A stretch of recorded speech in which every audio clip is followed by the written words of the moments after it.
여러분 안녕하십니까. 전국의 농수축산조합장 선거가 다음 달 13일 치러집니다. 동시선거로는 4년 만에 두 번째입니다.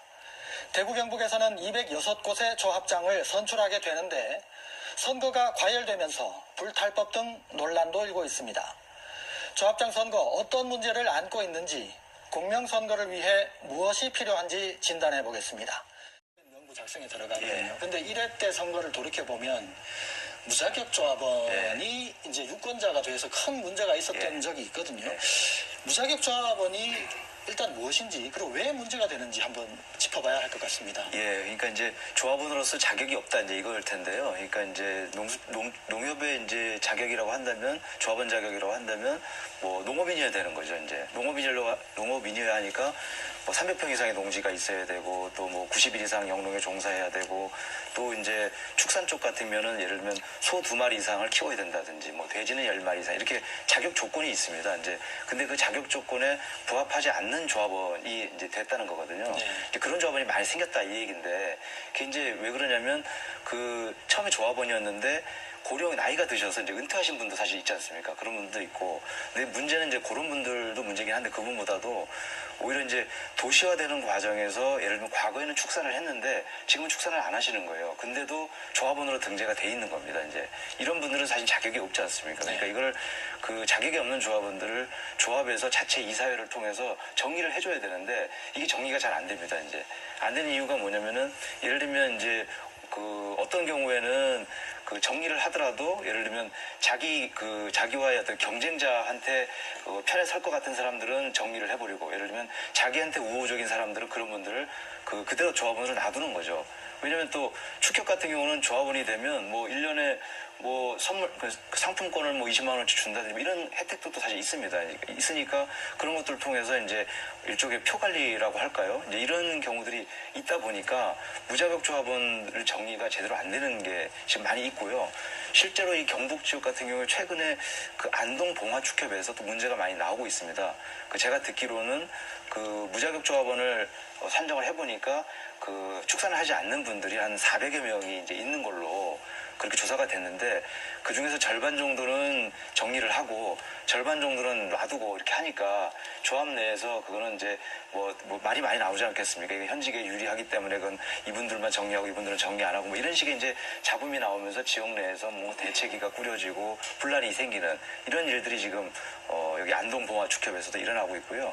이런 일들이 주로 축협이나 원협이나 특히 이제 그 광역단위 그런 조합들에서 이런 현상들이 좀 많이 나타나고 있습니다. 그래서 이게 좀 잘 정리되는 게 농협 선거의 어떤 기본이다, 이렇게 말씀드릴 수 있을 것 같습니다.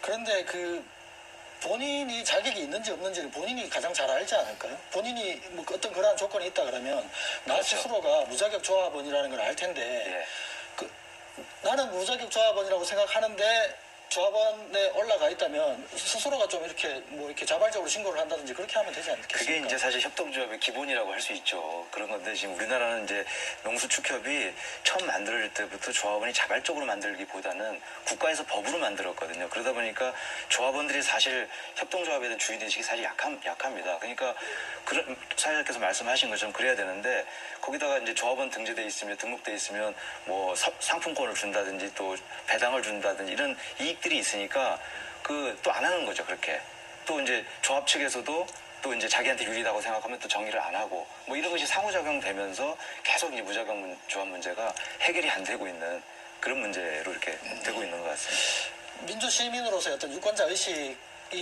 필요하다는 생각이 좀 듭니다. 차장님, 이게 지난 4년 전에 문제가 됐기 때문에 법적으로 이거를 한번 정리를 해라라는 어떤 그런 지침이 있었고요. 그래서 4년 뒤인 지금은 아마 이 무자격 조합원 논란이 없어야 할 텐데 어떻게 진행이 될 것 같습니까? 어떻게 보십니까? 이 무자격 조합원 문제는 조합장 선거가 갖고 있는 근본적인 문제인 것 같습니다. 우선 선거인 수가 적고요. 그 다음에 아주 적은 표차로 당락이 결정되고, 심지어는 뭐 동수로 돼서 연장자가 당선되는 경우도 있기 때문에 조합에서 매년 정기적으로 그 조합 명부를 정리를 할 때 아주 조합원들의 어떤 그런 자격을 엄격하게 심사를 하고 실사를 해서 정확하게 정비를 하지 않는 한 선거 후에 항상 그 무자격 조합원 문제로 해서 선거 무효 소송이 제기될 가능성이 있다고 봅니다. 네. 대의원께서는 어떻게 보십니까? 실제로 상주 낙동농협 사례도 좀 말씀해 주시면 좋고요. 정리가 잘 될지 궁금합니다. 어떻게 예측하십니까? 지난 1차 동시선거 이후에 이제 이 문제가 그 공론화가 되고 뭐 네. 소송까지 가고 이랬었습니다. 네.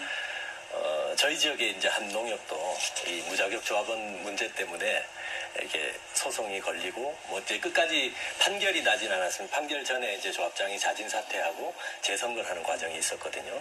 이 우리 지역뿐만이 아니고 이제 전국적인 문제인데 네. 그 이후에 어쨌든 많이 정리가 됐다고 봅니다. 저희 이 조합만 하더라도 4년 동안 한 300명 정도의 무자격 조합원들 정리했거든요. 근데 이 문제가 왜 이렇게 중요하냐 하면 선거에도 영향을 많이 미치지만은 이게 이제 협동조합의 본질, 그 정체성에도 사실 영향을 많이 미칩니다.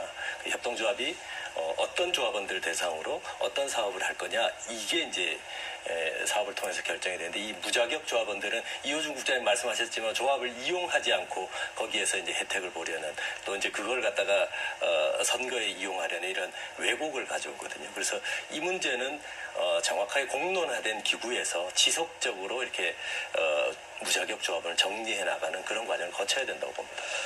감시단체를 만약에 만든다면 어떤 식으로 만드는 게 좋다고 생각하십니까? 지역에서 좀 공공성을 띌 수 있는, 네. 또 중립성을 띌 수 있는 이런 기구, 별도의 기구를 만드는 게 중요하다고 봅니다. 농협 내에도 감사기구가 있지 않습니까? 농협 내 감사기구가 이제 사실 제대로 역할을 한다 그러면은 지금처럼 이런 문제들이 생기지 않겠죠.